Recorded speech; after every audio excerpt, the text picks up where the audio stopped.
So we're back at One Run HQ. We have people running in Kazakhstan, Kyrgyzstan, Bangladesh, Russia right now. We're slowly spreading around the world, ticking off those 195 different countries where runners are participating in One Run Global. And of course, we're raising money for 5 amazing charities. No hate, no bullying, do something. No, you're right, Cam. Sorry, go ahead. This is what happens on these calls. And of course, I'm talking to Greg the Beast. And I only have to look at you and you know why you got that nickname, my man. Welcome. Thank you very much. Thanks for having me. I'm really excited about this. This is cool. Really cool, isn't it? So I kind of wanted to just kick us off because obviously you've come through the charity No Bully. So I wonder whether you just quickly give us a little kind of story as to how and why you got involved in No Bully in the first place. Yeah, so I am a professional lacrosse player. I just retired. I played for Team USA and for New York, and I played in the Premier Lacrosse League here in the States. And my good friend Kyle Harrison, who I've known for a long time, I played on Team USA with him. I played on my most recent professional team with. He had mentioned to me about this initiative, and I, as someone who grew up dealing with bullying myself, now I'm a father and I'm very sensitive to it. And as a coach, I deal with younger kids all the time. So it's something that was very easy for me to jump in. I was very excited about it. So this was an easy thing for me to get involved with, for sure. Cool. It seems kind of crazy to hear that you have experienced any sort of bullying, because I've been looking at those lacrosse games that you play. Like, I don't think lacrosse is as big over here in the UK as it is over in the States. And I thought it was violent anyway. And then I saw, I think it was one of these where you're kind of, there's the competition between the 2 people to get the ball in the first place. And then you got the ball, and then the other guy just started hitting you with his with his stick. I hope I'm not using the wrong word, but it looked absolutely brutal. You're a huge guy. Maybe give me a little bit of an idea what it was like as a child, and how you've come to this place where you're known as the Beast. Well, you know what's funny is whenever I mention that at talks at schools and stuff like that, I always get comments from the dads who are like, "Who would bully you?" But people have to understand that I didn't look like this when I was a kid, right? No one does. And I actually got my nickname the Beast in high school as a joke because I was so skinny and scrawny as a freshman. And when I came out to play lacrosse for the first time, I didn't know how to play. I was awful. So I tried to hit everybody, but I was tiny. So older guys would yell, Beast whenever they'd watch the JV games. So I got this name as a joke, like a Little John type of thing. And then when I was younger, people talk about the physical bullying. Yes, getting beat up in the bathroom or getting bullied by a couple of kids after school, that's one thing. But the psychological aspect as a kid of wondering why people are picking on you is what does the damage. So when you're a kid and you feel like you're alone, and you feel like multiple kids, for whatever reason, you don't understand why people don't like you. And this was before Instagram, right? Where some random person could ruin your day with a comment. Your ecosystem is very small. So when everybody in your life is about 200 people and 10 of them hate you and want to bully you, you really start to wonder about your own self-worth. And that's the problem. Not as much the physical aspect as it is the mental and psychological aspect, because it affects how you trust people growing up, and it trusts your relationships moving forward. Wow. Yeah. And I suspect the fact that you have experienced bullying, I think you could probably say that everyone goes through some element of that throughout, when they're growing up. You may be the most popular kid at junior high, but then you move up one and then just suddenly that's whipped from underneath you. And that's so everyone has that element, definitely that mental health side of things. And that's what No Bully are doing. Have you been involved much with No Bullying, like going into schools and kind of talking about that?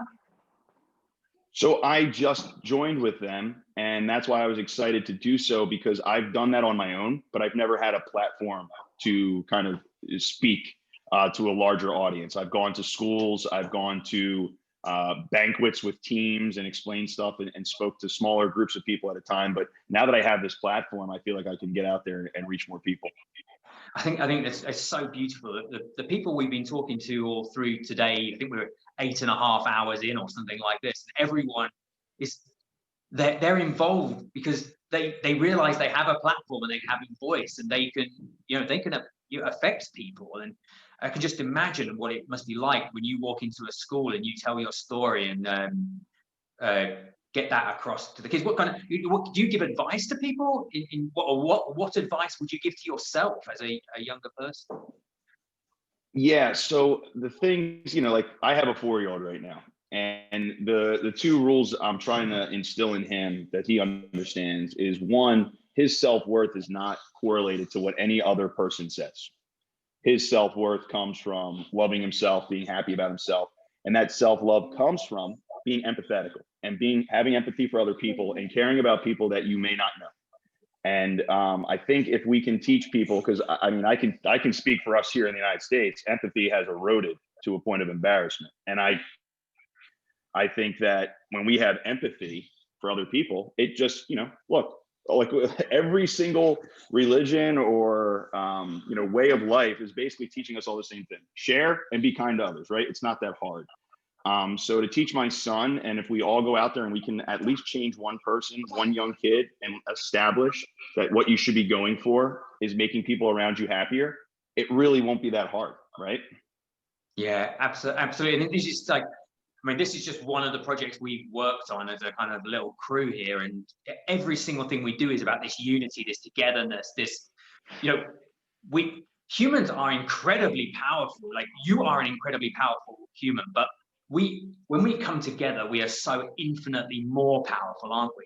And pushing each other apart, this just destroying the fabric of our society, the joy, the happiness that can be part of a life. And coming together, just like we are today, we're 195 countries. There's people from 15,000 people from all those countries, all taking part in something together. I think this is making a big stand and saying, yeah, we're basically the same. Let's celebrate our differences and let's be good to each other. That's what else can you do? Well, that's what's crazy, right? Is it's just a fact. It is natural to care about people and to love someone. My son, kids who are 2 and 3, 4 years old, he doesn't recognize what faith or what color your skin is or what your last name is or anything. Hate has to be taught. And I think if we can avoid teaching hate and we can just foster what's natural, which is loving and caring about people, it's not that hard. And it's not some kind of like crazy idea. It's just a fact, that it's way easier for you and I to say hi and get to know each other than it is for me to just foster hate for no reason, even though I don't know you. Yeah, absolutely. And is your son playing lacrosse yet? He plays a little bit of everything. I like you said, the sport of lacrosse is pretty brutal. And I never got paid exactly what LeBron James gets paid. So I'm kind of hoping that he maybe chooses a different path, something safe like piano or something. Yeah, nice. What are you doing to stay fit now? So because of COVID, we've all been kind of in our houses all year. So I renovated my garage and turned it into a training center. So I do YouTube videos for lacrosse, but I also made a full gym in there. So every morning I take my son down and he jumps in with me and we work out and he does his version of it with, whatever. And I've been staying busy because now that I'm retired, I'm afraid to slow down because I feel like I'll get old. So I want to keep training as if I'm playing. Yeah, well, you don't look like that anyway. Like obviously you've gone through. We've got all these runners out there. Some of them are kind of they're dipping their toe for the first time in this kind of strange community of small shorts and running vests and stuff like this. And they're probably a little bit nervous. And I'm just thinking, you've gone through so much with your sport. It's so brutal. What advice would you give to it? We've still got thousands of people still to run today who are going to be listening to this. What advice would you give to them when they step out their front door? The same advice that I had given myself a long time ago, and it's don't look left or right. Just look dead ahead, worry about yourself, and enjoy the struggle. That's what I think. I'm not a long distance runner. I'm a pure sprinter.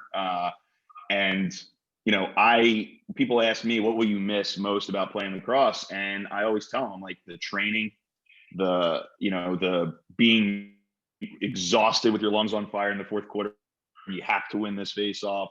Like, that's the stuff I'm actually going to miss the most, is those intense moments, because they can't be duplicated anywhere else. And I think if you're a runner, the one thing I am jealous of, the people that can go out and go for a few miles, is you can kind of just get into your own world. You can think about whatever you want. You can, I think that is so precious. And I as somebody who I specialize in Olympic weightlifting, that's what I like to do. The idea of being by yourself and challenging yourself, and being able to form, and have control over training your own body is something that's very empowering. So I think when people go on these runs, whether it's your first time or you've been doing it for years, we're all kind of doing it for the same reason. We want to go out there and challenge ourselves a little bit and have the joy of accomplishment afterwards.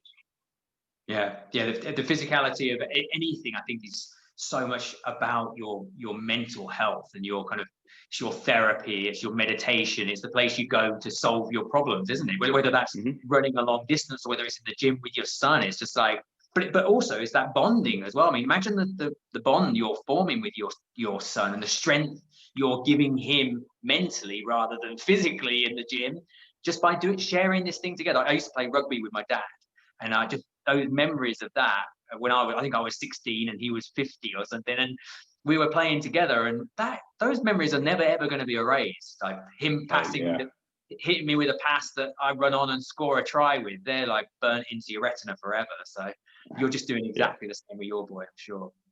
Yeah, I got the enjoyment. My father got me into karate when I was 6, and him and I would go to the dojo together for years.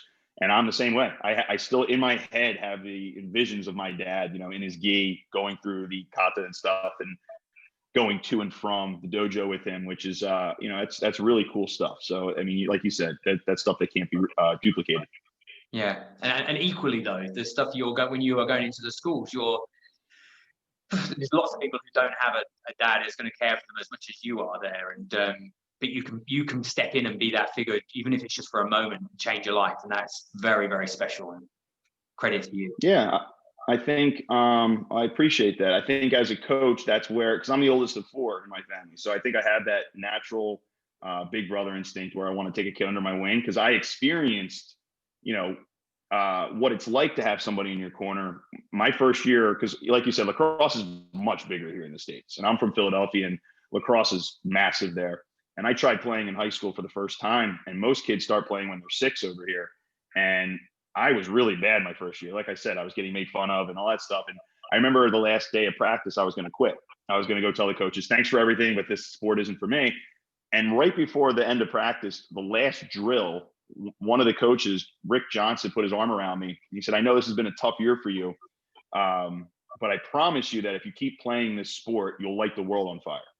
And I remember where I was standing. I remember hearing the words, and I remember going home and telling my parents, I'm like, I'm going to stick with this. And if I didn't do that, no one ever would have heard of me. I don't know what I'd be doing in my life, but I found the one thing that I can truly be passionate about in my life, because that man took 5 seconds to say that to me.